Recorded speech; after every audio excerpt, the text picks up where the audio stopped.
नमस्कार मित्रांनो, कवी भूषण या आपल्या शिवछत्रपतींवरती आपलं आयुष्यभर कविता लिहिण्यात घालवलेल्या एका भन्नाट स्वारियरच्या कवितांचं कवनांचं रसग्रहण करण्यासाठी म्हणून ही शृंखला बनवली गेली आहे. मी या शृंखलेत तुमचं खूप खूप मनापासून स्वागत करतोय. आता आपण जे कवन पाहणार आहोत त्या कवनामध्ये एका विशिष्ट घटनेचा उल्लेख आहे. कवी भूषणांनी अनेक कवनं शिवछत्रपतींच्या प्रतापांच्या वेगवेगळ्या मिशन्सवरती मोहिमांचं वर्णन करताना पण लिहिलेलं आहे. या मोहिमेत सुरतेवरच्या छाप्याचं वर्णन केलेलं आहे. आता कवी भूषण किंवा ही कुठलीही थोर मंडळी असतात ती मुळात लिहितातच इतक्या भन्नाट गोष्टी की त्या आहेच्या आहे अशा वाचणं पण अवघड जातं. हे कवन काहीसं तसंच आहे. समुद्राच्या लाटा ज्याप्रमाणे वर खाली होतात तशी तुमची जीभ वर खाली व्हायला लावणारं असं हे कवन आहे.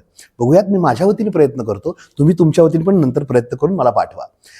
कवी भूषण सुरतेवरील शिवछत्रपतींच्या छाप्याचं वर्णन करताना म्हणतात, दिलीय दलन दबायके, दिलीय दलन दबायके शिव सरजा निरसंक, दिलीय दलन दबायके शिव सरजा निरसंक, लूटिलियो सूरती शहर बंक करियति डंक. दिलीय दलन दबायके शिव सरजा निरसंक, लूटिलियो सूरती शहर बंक करियति डंक. बंक करियति डंक करियट संक कुलिखल सो चच्चकित भरो चच्चलिय विमो चच्चक जल तत्त ठैमन कठ्ठट्टी कसो रठ्ठट्टिलिय सद्दत दिसी दिसी मद्दत दबिवै रद्दत दिलिय. भन्नाट होतं की नाही? पण कविभूषण अशा प्रकारच्या लेखनासाठी खूप प्रसिद्ध होते तेव्हा पण आणि आज सुद्धा आहेत. यांची अशी अजून कवनं आपण पाहणार आहोत. आता पाहूयात या कवनाचा अर्थ काय. म्हणलं तर भारी, ऐकलं पण तुम्हाला छान वाटलं असेल, पण या कवनाचा अर्थ काहीसा असा आहे की दिल्लीचं दलन, दिल्लीची जी ओव्हरऑल ताकद होती ती दाबून टाकून शिवछत्रपतींनी अगदी निरसंकपणे, निरसंक म्हणजे काय, कुठलीही मनात तोशिश किंवा शंका नव्हती की हे बरोबर करतो आहोत का नाही, निरसंकपणे शिवरायांनी काय केले, लूटिलियो सुरती शहर, सुरत शहर छापा मारून टाकला.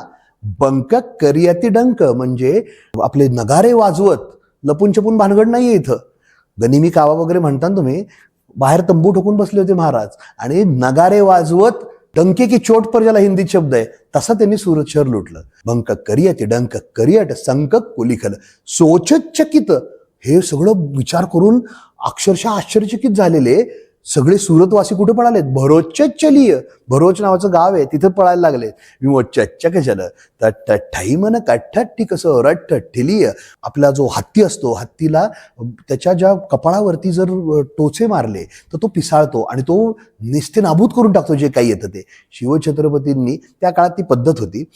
असं करून सगळ्या सुरतेची बदसुरत करून टाकली आणि ह्याच्यामध्ये त्यांनी काय केलंय, सद्दत दिसी दिसी मद्दत दबिवै रद्दत दिलिय. दिल्लीचं जे प्रशासकीय अधिकार होता त्या सुरत शहरेवरचा तो रद्द करून टाकलाय. भन्नाट की नाही? चला तर मग आता हेच कवन मंदारमालेत आपल्या मराठी भाषेत भाषांतर केल्यावरती कसं वाटतंय बघूयात. प्रयत्न कवीनी खूप सुंदर केलाय की त्याचा जो बाज आहे ओरिजिनल अवध भाषेचा तो तसाच राहील. पाहूयात तुम्हाला किती आवडतंय. दिल्ली दलाते दली धैर्यशाली, बळी मावळी फौज घे सावळी, डंगडंग असे वाजले युद्ध डंके करीनाद, खंखंग ही खडगावली, शंका कुला व्याकुला संकुलाती दिसे चंचला सुरतेची कला, ठाके जिथे शत्रू धाके तिथे एक हाके सवे द्रव्य घे बोसला. भन्नाट ना? पुढच्या भागात भेटूयात नवीन कवन घेऊन. तोपर्यंत जय शिवराय.